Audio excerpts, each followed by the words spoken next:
নিজ দেশে অনিশ্চয়তা আর জীবনের উপর হুমকির কারণে নাগরিকরা অন্য দেশে রাজনৈতিক আশ্রয় নিয়ে থাকেন। তবে উন্নত দেশগুলোতে দিনে দিনে এমন আশ্রয়ের সংখ্যা বাড়ছে, ফলে বাড়ছে সে দেশের উপর চাপ।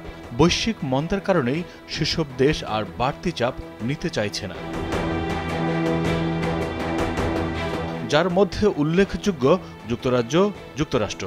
এবার যুক্তরাজ্যে অবৈধভাবে অবস্থানরত বাংলাদেশিদের ফেরত পাঠানোর ব্যাপারে একটি সমঝোতা স্মারক স্বাক্ষর করেছে দুই দেশ। বৃহস্পতিবার দেশ দুটির স্বরাষ্ট্র মন্ত্রণালয়ের জয়েন্ট ওয়ার্কিং গ্রুপের প্রথম বৈঠকেই এটি স্বাক্ষরিত হয়। এর ফলে রাজনৈতিক আশ্রয়ের আবেদন খারিজ হওয়া, অপর দেশের অপরাধী এবং ভিসার মেয়াদ পার হয়ে যাওয়া অভিবাসীদের নিজ দেশে ফেরত পাঠানো সহজ হবে বলে জানিয়েছে যুক্তরাজ্য সরকার।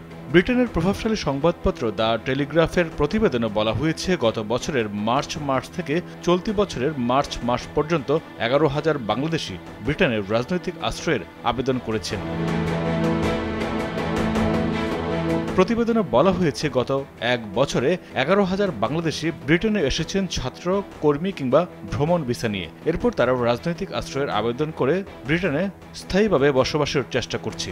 যারা রাজনৈতিক আশ্রয়ের আবেদন করেছে তাদের মাত্র 5% আবেদন সফল হয়েছে বলে প্রতিবেদনে বলা হয়। রাজনৈতিক আশ্রয় লাভের যে সুবিধা ব্রিটেনের রয়েছে, বাংলাদেশিরা সেটির অপব্যবহারের চেষ্টা করছে বলে প্রতিবেদনে উল্লেখ করা হয়। তবে সর্বাধিক আবেদন করেছে পাকিস্তান থেকে আসা ব্যক্তিরা। তাদের সংখ্যা 17,400-র মতো। তৃতীয় অবস্থানে রয়েছে ভারত, যাদের আবেদনের সংখ্যা 7,400। আগে থেকেই অবৈধ অভিবাসীদের প্রত্যাবাসনের জন্য ইউরোপীয় ইউনিয়নের সঙ্গে বাংলাদেশের একটি স্ট্যান্ডার্ড অপারেশন প্রসিকিউটর বা এসওপি ছিল। এর আওতায় ইউরোপের কোনো দেশে অনুমোদনহীন কোনো বাংলাদেশি থাকলে তাকে দেশে ফেরত পাঠানো হতো। লন্ডনে বাংলাদেশের হাই কমিশনার সাইদা মুনা তাসনিম জানান, জয়েন্ট ওয়ার্কিং গ্রুপের প্রথম বৈঠকের সিদ্ধান্ত অনুসারে অবৈধ বাংলাদেশিদের প্রত্যাবাসনের ক্ষেত্রে একটি বাধা দূর হবে। তিনি মনে করেন, যুক্তরাজ্যে অবৈধ বাংলাদেশিদের সংখ্যা অন্যান্য দেশের তুলনায় অনেক কম। যুক্তরাজ্যের স্বরাষ্ট্র দপ্তরের তথ্যে দেখা যায়, 2010 সাল থেকে 2022 সাল পর্যন্ত 12 বছরে 15,950 বাংলাদেশি রাজনৈতিক আশ্রয়ের আবেদন করেছেন। এসব আবেদনের 95% খারিজ হয়ে গেছে। শিক্ষার্থী, শ্রমিক বা ভ্রমণ ভিসায় গিয়ে দেশটিতে স্থায়ীভাবে থাকার প্রত্যাশায় অ্যাসাইলামের আবেদন করেন অনেকে।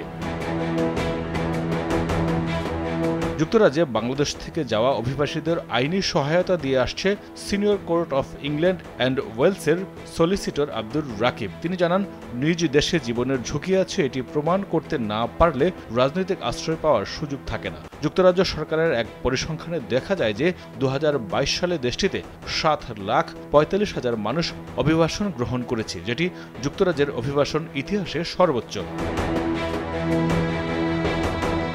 লন্ডন ভিত্তিক অভিবাসন আইনজীবী আব্দুর রাকিব বলেন, দীর্ঘদিন ধরেই এই দেশে অভিবাসন বিরোধী জনমত প্রবল, ফলে এটি রাজনৈতিক অঙ্গীকারেরও অগ্রাধিকার পেয়ে আসছে। সেখানকার মানুষ এত মাইগ্রেন্ট চায় না, অবৈধভাবে থেকে কম প্রাইসে কাজ করবে, কিছু মৌলিক সুবিধা নেবে। এতে অন্য ব্রিটিশরা বঞ্চিত হবে। আগামী নির্বাচনের আগে সরকার দেখাতে চায় যে তারা কাজ করছে, এমন একটি সংবাদ প্রকাশ করেছে বিবিসি বাংলা। মাইদুর রহমান রুবেল, কালবেলা।